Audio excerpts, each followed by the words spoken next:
Voilà, rebonjour tout le monde. Donc, on va parler maintenant de contraception. Alors, je vais vous présenter le PowerPoint qui a été fait en partenariat avec Céline, une de mes amies qui est une jeune sage-femme, donc Céline Coq. Donc, elle a préparé le PowerPoint.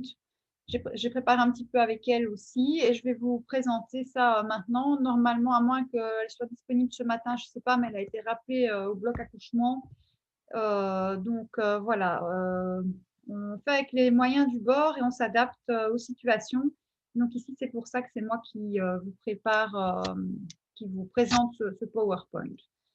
Bon, en sachant que la contraception, bah voilà, oui, j'ai les compétences pour vous en parler, mais c'est quand même pas non plus ma spécialité. Donc voilà. Je vais essayer de répondre au mieux à vos questions avec, de toute façon, vous avez les partenaires là autour de vous. Donc, voilà, je n'ai aucun doute sur le fait que vous trouverez réponse à vos questions de toute façon. Voilà, donc c'est Céline hein, qui est là, cette petite photo, c'est celle qui a préparé une partie de ce PowerPoint donc, sur la contraception. Alors, qu'est-ce que c'est que la contraception? Là, je vais encore faire mon prof de latin, hein, mais contra plus capio capere que dire prendre. Donc, c'est les moyens qui sont mis en œuvre pour éviter, pour aller contre la captation du spermatozoïde par l'ovule. On parlait de ça tout à l'heure, l'ovule qui capte le spermatozoïde. Notez bien que c'est lui qui choisit le spermatozoïde avec lequel il a le plus de chances d'arriver à la fécondation. Donc, on a longtemps cru que c'était le spermatozoïde le plus fort, le plus rapide, le plus champion, là, qui arrivait le premier vers l'ovule. En fait, il y a de plus en plus d'études qui prouvent que c'est bien l'ovule qui choisit son spermatozoïde. Et donc là, on est vraiment en train de retourner dans cette idée que finalement, c'est bien la cellule féminine qui choisit la cellule masculine qui lui convient. Je laisse ça à votre réflexion. Alors, les différents moyens employés pour rendre les rapports sexuels inféconds, donc pour faire en sorte qu'il n'y ait pas de fécondation, faire en sorte que on ne puisse pas arriver à la fécondation et à l'embryon. Alors, premier moyen dont on dispose, eh bien, c'est le fameux condom, le fameux préservatif. Vous en apportez, on va en parler tout à l'heure de préservatif, on va en parler beaucoup. Donc voilà, le fameux préservatif masculin ou féminin d'ailleurs, parce qu'il faut savoir qu'il existe un préservatif féminin qui est tout aussi fiable, mais qui est moins répandu. Je vais vous en parler tout à l'heure. Alors, vous connaissez sans doute le contraceptif oral, euh, donc la pilule, cette petite pilule qu'on prend tous les jours pour empêcher l'ovulation. Et donc, du coup, s'il n'y a pas d'ovulation, il n'y a pas d'ovule libéré, et donc on ne sait pas accéder à la fécondation. Et puis, eh bien, d'autres moyens. Donc, bon, il y a notamment l'anneau vaginal, le- l'injection d'hormones qui va permettre de stopper, d'enrayer aussi l'ovulation, la fécondation. Voilà, différents moyens. Alors, le spermicide à utiliser en protection supplémentaire avec le préservatif. C'est très intéressant, ce spermicide, ce gel spermicide. Alors, il y a la méthode du calendrier. Donc, c'est par rapport au calendrier de vos règles, observer les signes de votre corps, notamment par la prise de température. Mais ça, vraiment, j'aurais aimé que Céline puisse vous parler de ça. Ici, moi, je vais surtout vous parler du préservatif. Alors, il y a d'autres dispositifs qu'on utilise ici en Europe. Donc, le dispositif intra-utérin, c'est un stérilet. Alors, ça peut être un stérilet hormonal ou pas. Il y a le stérilet de cuivre que vous connaissez peut-être. Bon, il y a tout ce qui est stérilisation chirurgicale. Donc, on parle notamment de la vasectomie pour les hommes. Donc, on coupe un petit canal qui permet au sperme de circuler. Donc, il ne s'agit pas de ne plus avoir d'érection ou on ne coupe pas, comment dire, vous n'êtes pas privé de vos attributs masculins en fait. Hein. C'est un tout petit canal qu'on vient couper quand on pratique la vasectomie. Et donc, du coup, il n'y a plus de libération des spermatozoïdes, mais vous pouvez encore avoir voilà, un rapport sexuel tout à fait normal, ouais, tout à fait normal. Patch contraceptif, donc là, c'est la libération d'hormones à travers un petit patch qu'on vient coller sur le bras. Et puis, il y a la méthode du coitus interruptus. Donc là, c'est le fait que l'homme se retire, donc il n'y a plus de pénétration, il retire son pénis du vagin de la femme au moment, juste avant son éjaculation, en fait. Voilà, pour éjaculer à l'extérieur et être sûr qu'il n'y ait pas de sperme qui rentre dans le vagin. Voilà, ça c'est peut-être quelque chose que vous connaissez plus, je ne sais pas.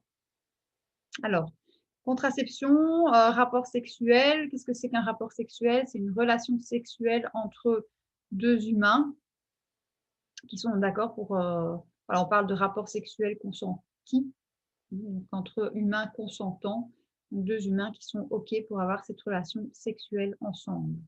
Et bah, cette histoire de contraception, cette idée de contraception, il faut en discuter avec votre partenaire, parler ensemble pour savoir quelle est la meilleure façon de se prémunir d'une grossesse, quel est le meilleur moyen qui nous convient, par rapport à notre façon de fonctionner, par rapport à notre santé également éventuellement.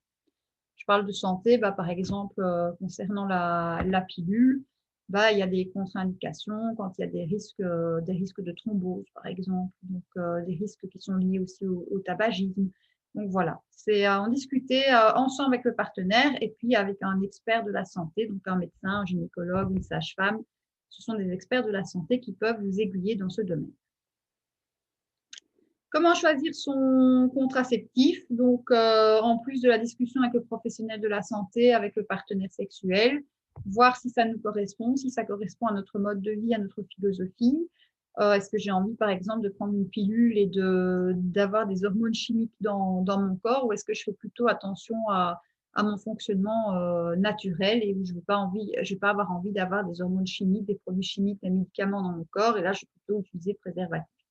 Alors, on peut tester le contraceptif au moins 3 mois pour voir quelles sont les modifications que celui-ci va apporter à notre corps, quelle est son influence, l'influence du contraceptif sur notre corps, bah, notamment dans le cas de la pilule. Voilà, parce que ça joue sur le système hormonal et donc il peut y avoir il va forcément y avoir des conséquences sur notre fonctionnement et sur notre corps. Parfois, un contraceptif oral comme la pilule, bah, on va constater une augmentation du poids, par exemple. Voilà, ou bien alors on ne va pas le supporter, on va être nauséeuse. Bon, il y a différentes conséquences à la prise de contraceptifs hormonaux. Donc c'est pour ça que c'est important d'en parler avec un médecin et de le tester pour voir les effets durant quelques mois avant de se décider si on continue ou pas. Alors pourquoi choisir un contraceptif? Bah, pour éviter une grossesse non désirée, bien entendu, mais également parce que certains contraceptifs, dont le préservatif, vont protéger des MST. Alors, c'est quoi une MST? C'est une maladie sexuellement transmissible. Alors, à l'heure actuelle, on parle de maladie sexuellement transmissible, mais on parle aussi d'infection sexuellement transmissible. Pourquoi est-ce qu'on parle d'infection sexuellement transmissible? Parce que ce n'est pas forcément parce que vous êtes infecté que vous allez présenter des symptômes. Quand on parle de maladie sexuellement transmissible, on a l'impression que directement, on va être malade, on va présenter des symptômes, alors que ce n'est pas forcément le cas. Et c'est le danger de ces infections et de ces maladies sexuellement transmissibles, c'est que parfois, il y a peu ou pas de symptômes tout de suite. Donc, vous pouvez être infecté sans le savoir. Bon, bah, c'est comme le Covid actuellement, hein, vous pouvez être porteur et ne pas développer de symptômes. Et donc, pour les infections sexuellement transmissibles, c'est la même chose. Vous pouvez porter une infection sexuellement transmissible, ne pas avoir de symptômes tout de suite, mais vous pouvez quand même contaminer votre partenaire. Donc, c'est pour ça que c'est important d'en parler et de parler des moyens qui permettent de se prémunir contre ces maladies et contre ces infections sexuellement transmissibles. Alors, un rapport sexuel, ça comprend tous les contacts avec les muqueuses génitales. Donc, on va en parler tout à l'heure. Il ne faut pas nécessairement qu'il y ait une pénétration pour qu'on se fasse infecter par une maladie ou une infection transmissible sexuellement.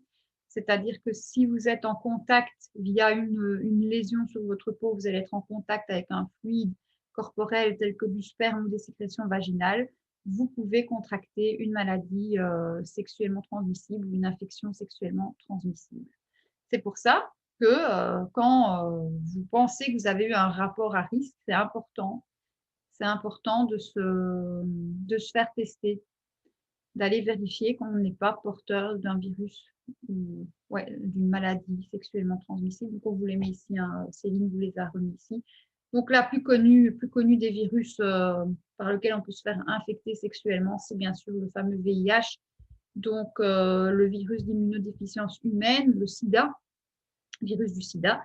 Mais on connaît aussi l'hépatite B qui se transmet sexuellement, qui se transmet aussi par contact sanguin, l'herpès, syphilis, chlamydia, gonocoque, enfin, voilà, tous des noms pas très sympathiques. Vous voyez, les condylomes, trichomonas, mycoplasme et chancre mou. Donc, ce sont les noms de toutes de ces maladies qui se transmettent par contact sexuel, mais pas uniquement par contact sexuel. On va le voir tout à l'heure. Alors, c'est quoi un rapport à risque? Par exemple, vous avez eu une relation avec une personne que vous connaissez très peu. Vous ne savez pas où elle en est, elle, au niveau de ses tests de dépistage. Vous n'en avez pas discuté pour une raison X ou Y, ça peut arriver. Et donc, si vous êtes dans ce cas-là, où vous pensez que vous avez eu un rapport à risque, eh bien, n'hésitez pas, allez-y tout de suite, allez vous faire dépister, c'est super important, autant pour vous que pour vos partenaires futurs, votre partenaire éventuel du moment. Donc, c'est super important.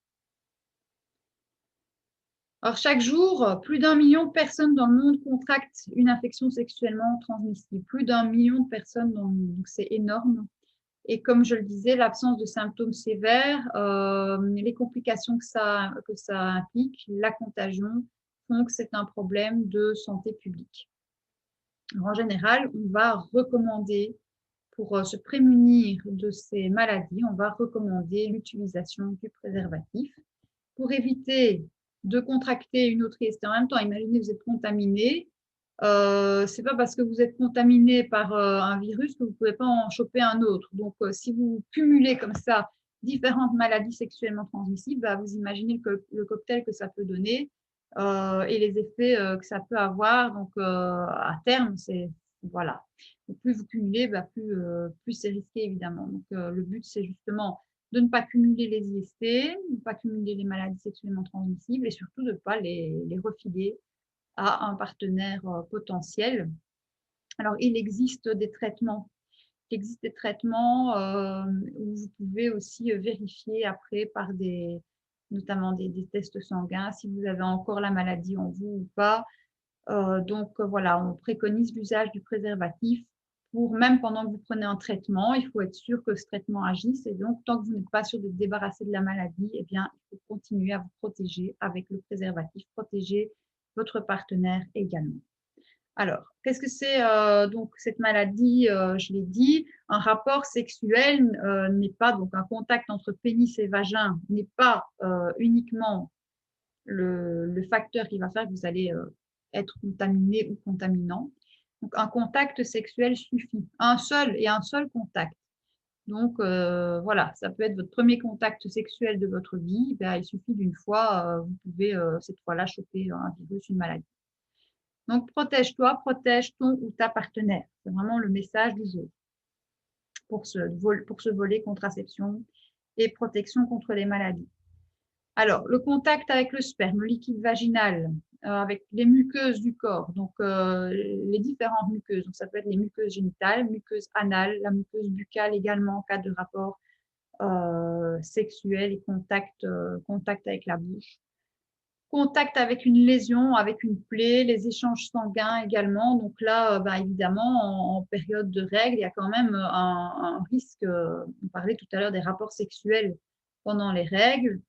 Il va sans dire que même si vous dites que voilà, j'ai mes règles, donc il y a peu de probabilité que je devienne enceinte, mais pensez à vous prémunir parce qu'il y a là quand même le contact avec le sang et donc vous avez quand même un risque accru de choper une maladie ou un virus.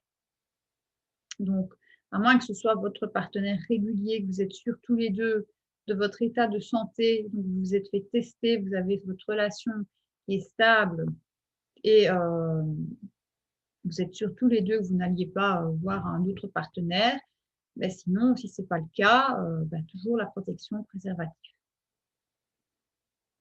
Voilà. J'espère que je suis claire. et que tout va bien. Donc, je suis désolée de ne pas pouvoir entendre les questions éventuelles. Et je compte vraiment sur toute l'équipe là, tous les partenaires qui sont présents pour répondre à vos questions. Alors, quels sont, donc j'ai dit, il n'y a pas que les relations sexuelles et les contacts sexuels, il y a d'autres modes de transmission des MST. Alors, celle qu'on connaît, c'est notamment l'usage de seringues qui ont été utilisées par quelqu'un d'autre. Donc, une aiguille qui aurait été utilisée pour se droguer par une autre personne qui serait infectée. Idem, partage de matériel de sniff, donc une paille pour sniffer de la cocaïne, par exemple, pouvait endommager la muqueuse nasale. Et donc, il y aurait un peu de sang microscopique qui serait dans la paille, qui véhiculerait le virus, la maladie. Et donc, vous pourriez vous contaminer comme ça. Matériel de tatouage, de piercing également, d'où l'importance des mesures d'hygiène dans les salons de tatouage et de piercing. Utilisation de rasoir, de brosse à dents. Ah bah oui, brosse à dents, comment ça se fait? Bah, vous brossez les dents, il y a un petit peu de sang qui vient de la gencive. Là aussi, c'est un vecteur de virus. Coupe-ongles, gants de toilette qui ont été en contact avec les muqueuses des personnes infectées. Donc, bon, je ne pense pas qu'on partage les gants de toilette, mais bon, voilà, je le mets quand même. Alors, il vaut mieux éviter. Il vaut mieux éviter donc tous ces partages. On sait bien, une brosse à dents, ça ne se partage pas. Bon, voilà. Donc, pareil, le siège des toilettes en général, ça peut être contaminé, mais ça ne dure pas très longtemps, donc c'est sur une courte période. Donc, en général, c'est rarement la cause d'une contamination, mais bon, voilà, on prévient quand même. Un siège de toilette peut être contaminé pendant une courte période. Alors, tous ces modes de transmission restent actifs même si on ne manifeste aucun symptôme et que l'on est sous traitement. Donc, c'est ce que je disais. Même si on n'a pas de symptômes, on peut être contaminant. Et même si on est sous traitement, tant que la maladie n'a pas disparu de notre organisme, eh bien, on est toujours contaminant. C'est pour ça que c'est important. Après le traitement, on fait un test pour voir si on a encore la maladie en nous ou pas et si on peut la transmettre ou pas. D'où l'importance du dépistage et de la protection pour soi et son partenaire. Voilà. Je passe à la slide suivante. Donc, l'importance de la communication. Oui. MST, maladie sexuellement transmissive, c'est difficile d'en parler, c'est difficile d'aborder ce sujet avec son partenaire. Pourquoi? Parce qu'il y a la question de la confiance. Si je lui parle de ça, si je lui pose des questions, si je l'envoie se faire dépister, c'est peut-être que je n'ai pas forcément confiance en lui. Si je lui dis que je vais me faire dépister, il va peut-être croire que j'ai eu une relation sexuelle à risque et il ne voudra peut-être plus de moi. Donc, c'est pour ça que c'est compliqué. C'est compliqué d'en parler. Néanmoins, c'est nécessaire, justement parce que ça peut être vu comme comment dire, comme la confiance qu'on accorde à l'autre. Je te parle de ça, tu me parles de ça, on va se faire dépister, on a confiance l'un dans l'autre, on a envie d'avoir confiance l'un dans l'autre et on a envie d'aller vers une relation durable et stable. Et donc, on va commencer ça par le dépistage, l'utilisation du préservatif tant qu'on n'est pas certain, tant qu'on n'a pas eu son résultat. C'est une preuve d'amour, c'est une preuve que je tiens à l'autre. On peut le voir comme ça. Et je vous encourage d'ailleurs à le voir comme ça. Alors, si vous avez des questions, des doutes, eh bien, n'hésitez pas à en parler aux médecins. Donc, les médecins, ils sont formés justement pour ce genre de cas, pour avoir ce genre de discussion avec les jeunes, avec les adultes. Et en plus, je vous rappelle qu'ils sont tenus au secret professionnel. Donc, un médecin, il ne vous jugera jamais. Au contraire, il doit vous encourager à évoquer le sujet, à aller poser toutes vos questions. Et il est tenu au secret médical, au secret professionnel par son serment, par le serment qu'il prête en sortant de l'école. Donc voilà, aucune crainte à avoir de ce côté-là, la discrétion est assurée. Alors, prévention, préservatif et dépistage. Quand est-ce que je vais faire un dépistage? Comme j'ai dit, si j'ai eu une relation, un rapport considéré comme à risque. C'est ce qu'on disait tout à l'heure. Une personne que je ne connais pas bien ou que je connais peut-être vraiment à peine, je ne suis pas sûre de son état de santé, voilà, je vais faire dépister. Lorsque j'entame une nouvelle relation, j'ai envie que cette relation, voilà, c'est une relation durable, stable, on en a parlé tout à l'heure. Quand on souhaite arrêter l'usage du préservatif, donc, je suis dans une relation stable avec un même ou une même partenaire et j'ai plus envie d'utiliser le préservatif avec lui ou avec elle. Donc, je vais proposer qu'on aille se faire dépister tous les deux. Et à partir de ce moment-là, ben, voilà, on s'engage à être vraiment clean par rapport à nos relations. Donc, si on a une relation sur le côté, ben, à ce moment-là, il faut évidemment mettre un préservatif. Enfin, voilà, il faut vraiment être sûr de son ou de ses partenaires. Alors, si vous envisagez une grossesse, évidemment, vous n'allez pas mettre le préservatif. Ça va sans dire. Si vous avez le moindre doute, bah, évidemment, tout doute doit amener à une consultation. Donc, on en revient à ce qu'on disait, le médecin, il est formé pour entendre vos questions, il est formé pour entendre vos doutes, il est formé pour répondre à toute situation. Alors, les MST, les IST, ça fait peur et c'est l'absence d'information qui véhicule des idées fausses et qui peut perturber la vie sociale et affective. C'est pour ça que c'est important d'en parler pour pouvoir reconnaître ce que c'est qu'un comportement à risque, savoir ce que l'on doit faire dans le cas où on a eu un comportement à risque et dépasser les contextes familiaux, religieux, sociaux et s'éduquer à la sexualité. Donc, ça ne doit plus être un tabou. Donc, c'était vraiment comment dire, la pierre d'achoppement ici de cette journée jeune, c'est il n'y a rien qui doit être tabou, plus rien ne doit être tabou. Et donc, la prévention par rapport à la sexualité, ça doit plus être un tabou non plus. Il faut pouvoir oser en parler, connaître son corps, parler des risques, reconnaître les situations à risque, pouvoir parler de dépistage, de protection, de prévention et de préservatif. Alors, la contraception féminine, on a parlé tout à l'heure de la pilule, donc en tant que contraception hormonale. Il y a aussi des contraceptions mécaniques ou naturelles. Alors, parmi, donc je vous ai mis, enfin, Céline, vous avez mis ici les différents types de contraception hormonale. Donc, la plus connue, c'est la pilule. Alors, le patch aussi peut-être, plus connu. Alors, au niveau des contraceptions féminines mécaniques, ce qu'on appelle mécanique, bah, c'est par exemple le stérilet de cuivre qui, par son action, va empêcher l'anidation d'un éventuel embryon. Le spermicide qui va, comment dire, bah, qui va annuler l'action du spermatozoïde, donc il va tuer le spermatozoïde, donc le spermatozoïde ne pourra pas survivre dans l'utérus et comment dire, aller contacter l'ovule et assurer une bonne fécondation. Alors, il y a aussi, Céline vous donne ici donc, certaines connaissances de son corps, donc, par exemple, au niveau de la prise de température, l'observation de ce qu'on appelle la glaire cervicale. Donc, c'est ces pertes vaginales que vous avez tout au long de votre cycle et qui évoluent tout au long du cycle et qui a différentes consistances selon que vous soyez au moment de votre ovulation ou pas. Là aussi, j'aurais aimé que Céline puisse vous parler de ça.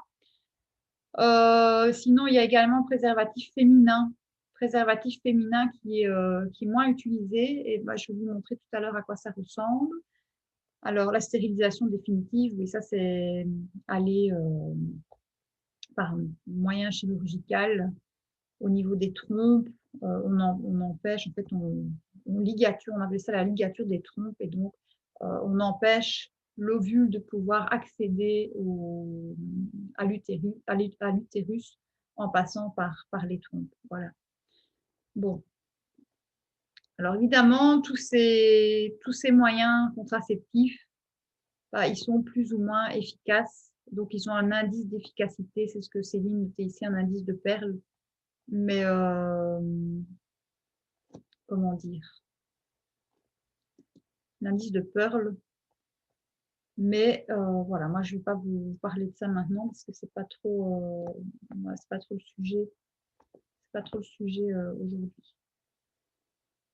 Voilà. Alors, juste une petite un petit souci là avec le partage vidéo. J'espère que ça va aller. Donc ici, on va attaquer le préservatif masculin.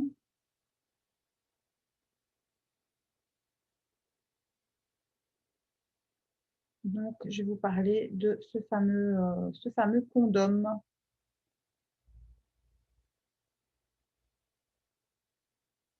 Qui va créer donc une barrière physique imperméable qui va empêcher le spermatozoïde d'accéder à l'intérieur du vagin et donc de là dans l'utérus. Ça va créer une barrière physique imperméable aussi entre les sécrétions vaginales et les sécrétions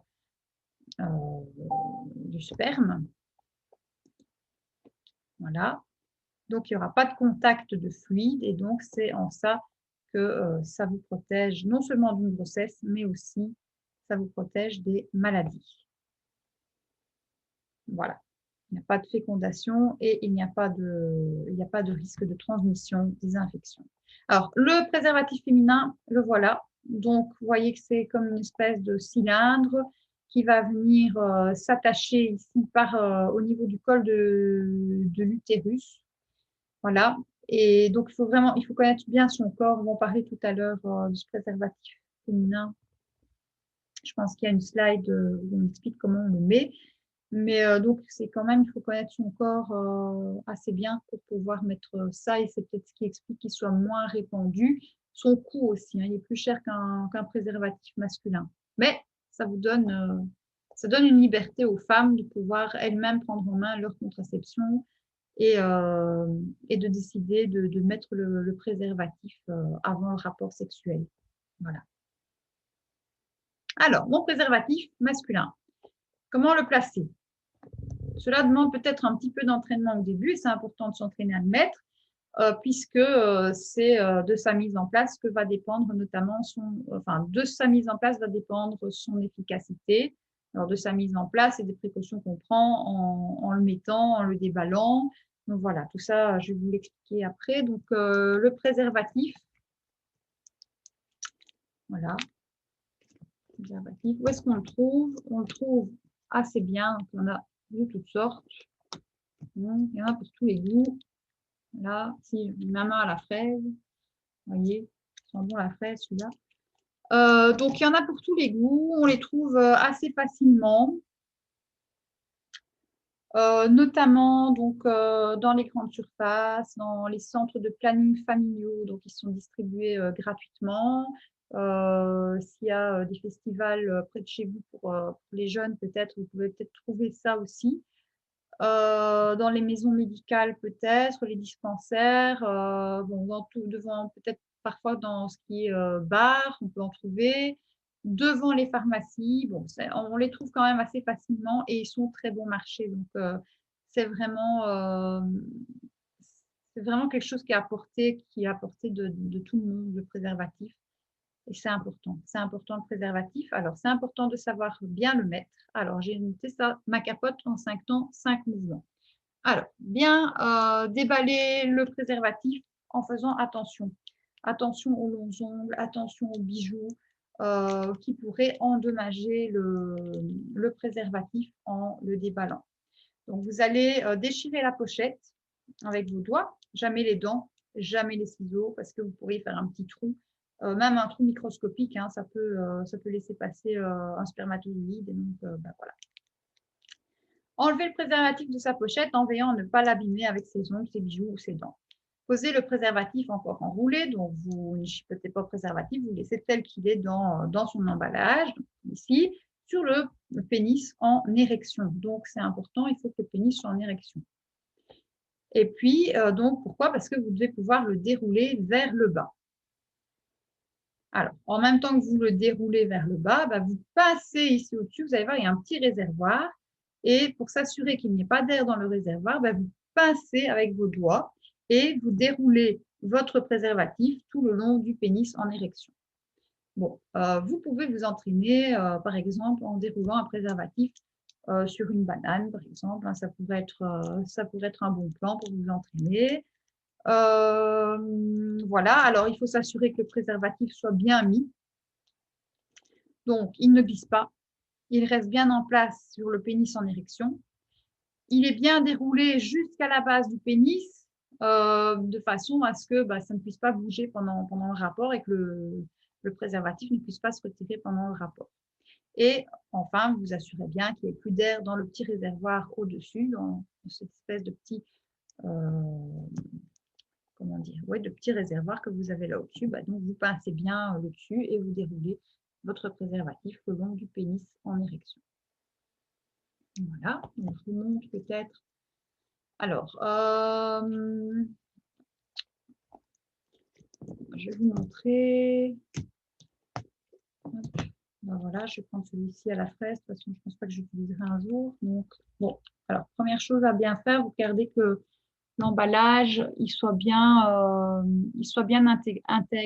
intégral. Donc, il ne faut pas qu'il y ait de déchirures, de petits percements ou quoi que ce soit. Donc, l'emballage doit être bien intègre, bien entier, bien intact. Ensuite, qu'est-ce que je regarde? Bon, ici, il est encore valable, 10-2021. Donc, il est valable jusqu'en octobre 2021. Alors, vous le déchirez, vous l'ouvrez vraiment avec précaution. Alors, ça, c'est ce que je craignais, de ne pas parvenir à l'ouvrir du premier coup. Voilà.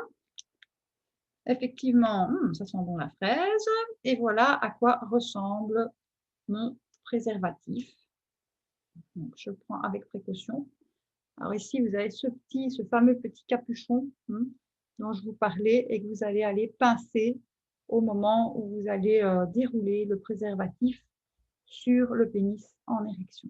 Voilà. Et vous voyez que vous avez une espèce de caoutchouc bien épais ici, bien dur, pour que ça s'enroule facilement, ça se déroule facilement et que ça vienne vraiment épouser la base du pénis et que ça ne puisse pas s'en aller. Voilà. Donc ça, c'est mon préservatif à la fraise. Bon, alors, à savoir, un préservatif, ça s'utilise combien de fois? Ça s'utilise une seule fois. Donc, on ne s'amuse pas à utiliser le même préservatif, à le retourner, à le laver. Non, surtout pas. Le préservatif, si vous faites ça, il ne sera plus tout à fait étanche et donc il y a des risques de grossesse. Donc, une seule fois, un préservatif par partenaire, un préservatif par rapport sexuel.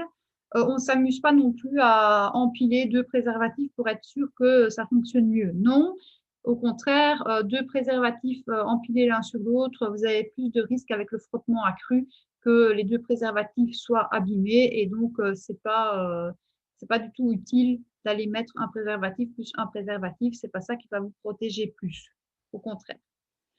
Voilà. J'espère que ça va, j'espère que je suis bien claire.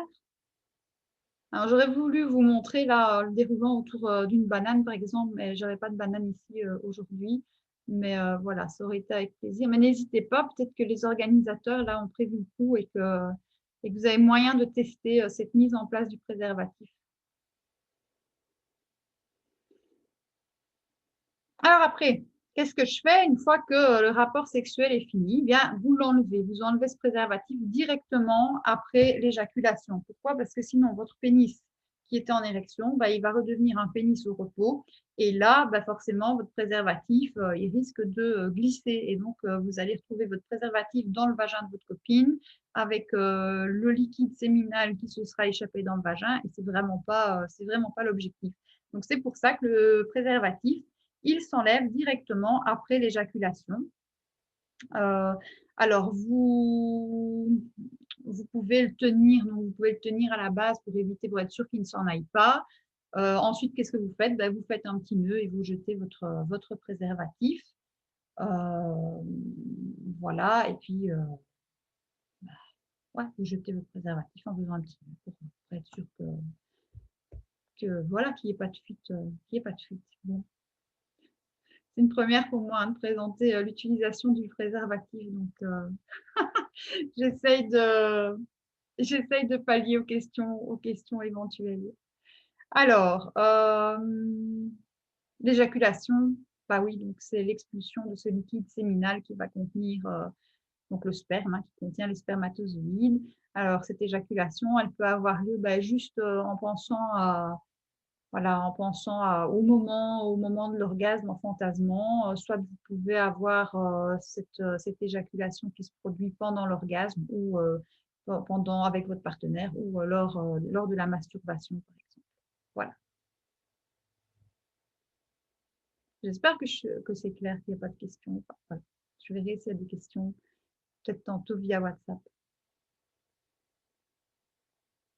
Alors, attention, quand est-ce que je n'utilise pas le préservatif et j'en prends un autre? Si l'emballage est endommagé, comme j'ai dit tout à l'heure, s'il est percé, s'il vous semble qu'il est troué, s'il est resté longtemps dans une poche, s'il est resté longtemps dans un porte-monnaie, un portefeuille, bah, ne l'utilisez plus, prenez-en un nouveau. Si la date de péremption est dépassée, pareil, il peut être poreux, donc on ne l'utilise pas. Bon, si la pochette n'est pas marquée de la norme CE, mais ça, c'est Communauté européenne, donc là, forcément, ça nous concerne, nous, en Europe. En Afrique, je ne sais pas si vous avez peut-être des petits sigles qui garantissent le, la bonne fabrication du préservatif. Ça, je ne sais pas. Alors, les conditions de conservation, bah oui, s'il est resté longtemps à la lumière, au soleil, à la chaleur. Alors, si on a mal placé le préservatif, qu'on a un doute, bah, on en prend un autre. On commence, on en prend un autre. Donc il faut plus, donc voilà, il faut plus l'utiliser après un rapport. Donc c'est un préservatif par pénétration, un préservatif entre chaque rapport, pour chaque rapport. Voilà.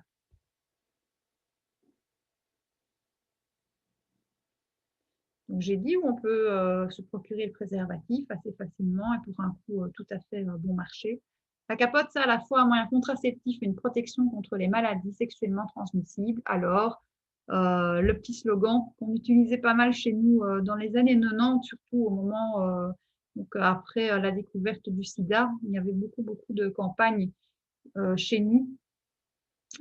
Et donc, il y avait notamment le slogan « Mets ta capote, mon pote ». Actuellement, on dit aussi sans latex, c'était déjà mon ex. Donc, on essaye comme ça de faire des petits slogans qui riment. Vous pouvez imaginer un petit slogan. Vous pouvez essayer de créer un petit slogan qui vous parle, voilà, qui rime avec capote, préservatif, latex, que sais-je. Alors, ce préservatif, est-ce que ça fait mal? Bah, il y en a de plusieurs tailles. Donc, il y a des préservatifs XXL, par exemple. Donc, c'est notamment la marque Manix qui a le préservatif XXL. Normalement, non, ça ne fait pas mal. Donc, si vous avez choisi la bonne taille, ça ne doit pas être trop serrant, ça ne doit pas vous faire mal. Est-ce que c'est confortable pour le ou la partenaire? Donc, je dis le ou la partenaire, bah oui, on évoque tous les cas de figure, d'accord? Donc, un rapport entre deux hommes, par exemple, une pénétration anale, bah, vous utilisez le préservatif. C'est évident, pour vous protéger là, non pas d'un risque de grossesse, mais pour vous protéger tout simplement des maladies sexuellement transmissibles. Donc, préservatif, c'est pour tous les types de couples, pour tous les types de partenaires, ok? Ou de partenariats en tout cas. Vous pouvez utiliser ce qu'on appelle un lubrifiant. Alors, parfois, ils sont vendus ils sont vendus en kit avec le préservatif. Et donc, c'est un lubrifiant à base d'eau. Ne pas utiliser d'huile, pas utiliser de beurre, beurre de karité, tout ça, voilà, toutes ces graisses-là, elles abîment en fait le préservatif, elles le rendent poreux. Et donc, pareil, si vous utilisez ça, ben, en fait, vous abîmez votre préservatif et donc vous êtes moins sûr de vous protéger d'une grossesse ou d'une maladie. Et donc, les deux préservatifs l'un sur l'autre, j'en ai parlé tout à l'heure, hein, donc le risque de frottement important qui pourrait conduire à une déchirure du préservatif. Et c'est vraiment pas ce qu'on souhaite. Voilà. Alors, du coup, j'espère que tout va bien chez vous. Tout va bien chez vous en Afrique, là. J'espère que vous avez accès à mes documents, à mes PowerPoint et aux vidéos et que tout se passe bien. Voilà, n'hésitez pas s'il y a des questions, en tout cas, vous pourrez m'en faire part. J'essaierai de répondre au mieux ou bien Céline, je pourrais transmettre les questions à Céline, elle pourra vous répondre au mieux puisqu'elle elle est sage-femme. Voilà. Moi, je suis plutôt dans l'accompagnement avant, après la grossesse ou pendant la grossesse et l'accouchement. La contraception, c'est voilà, c'est un truc en plus que les sages-femmes maîtrisent super bien avec tout ce qui est contraception hormonale pour les femmes. Donc, c'est pour ça que j'aborde pas trop cette question de la contraception hormonale ici aujourd'hui, parce que ça rentre pas dans le cadre de mes compétences et donc je me limite vraiment à vous expliquer ce que je peux vous expliquer. Mais n'hésitez pas si vous avez des questions là-dessus. Je ferai parvenir vos questions à Céline et elle vous répondra sans problème. Donc, le préservatif féminin, c'est ce que je disais tout à l'heure, c'est une espèce de petite gaine en caoutchouc que vous allez placer comme un petit tube à l'intérieur du vagin. Donc, il y a deux anneaux de taille différente qui vont permettre de le placer. Il y en a un qui va se placer à l'intérieur contre le col de l'utérus. Donc, c'est pour ça l'idée de bien connaître son corps pour pouvoir déjà aller sentir, aller percevoir son col de l'utérus. Il faut déjà bien se connaître. Et alors, en externe, vous allez placer le deuxième anneau qui est plus grand et plus fin. Vous allez le placer à la sortie du vagin, donc au niveau des lèvres. Donc, il va aussi servir de barrière, empêcher le contact entre les organes génitaux des deux partenaires. Et donc, il va vous protéger non seulement contre la grossesse, il va empêcher les spermatozoïdes d'arriver jusque dans le vagin et l'utérus et puis d'aller féconder votre ovule, mais il va également, bien sûr, vous protéger contre les maladies sexuellement transmissibles. Voilà. 95% d'efficacité si on le met bien en cas d'utilisation parfaite. Voilà. Alors, le système de contraception hormonale, mais ça, je vous ai dit, je n'en parle pas, j'en parle pas avec vous aujourd'hui. Voilà, vous connaissez probablement la pilule. Alors, ce qui est important avec la pilule, c'est de dire, ben, elle ne vous protège pas contre les MST. Donc, c'est pas parce que vous prenez une pilule que vous devez vous dispenser de mettre votre préservatif, les filles, d'utiliser un préservatif quand vous avez un rapport sexuel, parce que la pilule, elle vous protège contre la grossesse, mais elle ne vous protège pas contre les maladies. Donc, retenez bien ça, c'est super important. Pour l'implant, la petite allumette, ça c'est des choses qu'on connaît plus chez nous. Mais voilà, le plus répandu chez nous en Europe, en tout cas au niveau contraception orale hormonale, ça reste quand même la pilule à prendre chaque jour, d'accord? Donc voilà. Donc là, pareil, hein, en cas de risque, en cas de déchirure du préservatif, par exemple, ou si vous avez oublié votre pilule, eh bien, qu'est-ce que je fais? Ben, je vais donc soit voilà, il y a une déchirure du préservatif, prenons ce cas-là, donc je suis plus protégée contre une grossesse et je suis pas protégée contre les MST. Qu'est-ce que je fais? Eh bien, je vais prendre rendez-vous le plus vite possible dans un centre médical pour aller vérifier, déjà me faire tester pour les maladies, vérifier que je ne suis pas porteur. Et alors pour la grossesse, si jamais c'est une grossesse non désirée, vous savez que là aussi, les sages-femmes sont là pour vous aider, les médecins sont là pour vous aider. Et donc, il existe des solutions. Chaque problème a sa solution, même si ce n'est pas forcément une solution réjouissante et qui colle avec nos idéaux, avec notre idéal de vie ou avec nos conceptions philosophiques. C'est important de se faire accompagner, c'est important de ne pas rester dans le doute et donc d'aller, en cas de rupture de préservatif, de déchirure de préservatif par exemple, ou si le préservatif s'est retiré parce que pour une raison X ou Y, il a glissé, il s'est retiré, ça peut arriver. Ne restez pas avec vos doutes et vos questions, allez le plus rapidement possible consulter un médecin, gynécologue, médecin généraliste ou sage-femme pour prendre les mesures nécessaires. Voilà. Bon, mais je pense que j'ai fait le tour. J'espère que mes explications étaient, comment dire, étaient bonnes pour vous. Vous avez appris des choses, que c'était clair surtout. Donc, voilà, c'était un peu l'impro hein, ce jour pour cette partie du PowerPoint que je n'étais pas censée vous présenter à la base. Donc voilà, j'ai fait de mon mieux. J'espère que je vous ai apporté une l'information utile et nécessaire. Et n'hésitez pas, en tout cas, en cas de question, je relayerai donc à mon amie Céline. Voilà. Je vous souhaite une excellente journée de formation. Portez-vous bien, protégez-vous et, et ben, que tout se passe bien. Je vous souhaite une très très belle vie. Je vous souhaite de bien profiter de votre jeunesse, de ces moments qui vont vous conduire à votre âge adulte dans le respect de vous-même et dans le respect de vos amis et de vos amis. Voilà. À très bientôt le Sénégal et merci pour votre accueil.